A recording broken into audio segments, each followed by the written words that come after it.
नमस्कार, मैं हूं आरजू अंसारी और आप देख रहे हैं राष्ट्रीय जगत विजन न्यूज। धमतरी में जिला प्रशासन की संयुक्त टीम ने बड़ी कार्रवाई करते हुए अवैध धान का विशाल जखीरा जब्त किया है। धमतरी शहर के अशोक राइस मिल और सोरम गांव के फूलमनी राइस मिल में सुबह 10 बजे से देर शाम तक छापेमारी चली।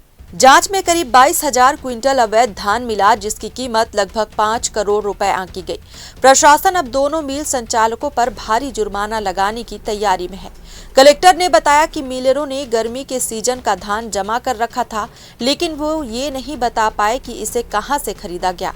इस कार्रवाई के बाद अवैध कारोबार से जुड़े मिलरों में हड़कंप मचा हुआ है। अवैध चावल और धान का बड़ा जखीरा पकड़ा गया।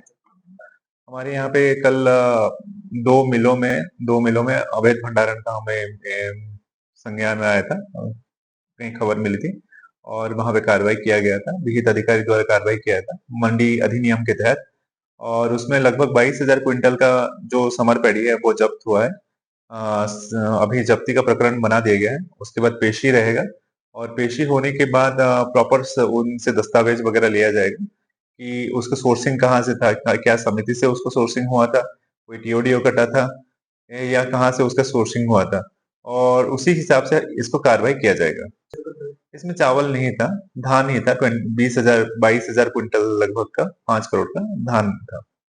इसका अभी पेशी किया जाएगा जब्ती बनने के बाद। अभी जैसे कि हमारे मंडी अधिनियम के तहत पेशी किया जाएगा, और जो हमारे नियम अनुसार जो बनते हैं ना मंडी अधिनियम के तहत, उसी हिसाब से उसका उनको फाइन लगाया जाएगा। फिलहाल इस खबर में बस इतना ही। देश प्रदेश की खबरों से अपडेटेड रहने के लिए हमारे चैनल को सब्सक्राइब करें और नए खबरों के नोटिफिकेशन के लिए बेल आइकॉन जरूर दबाएं। नमस्कार।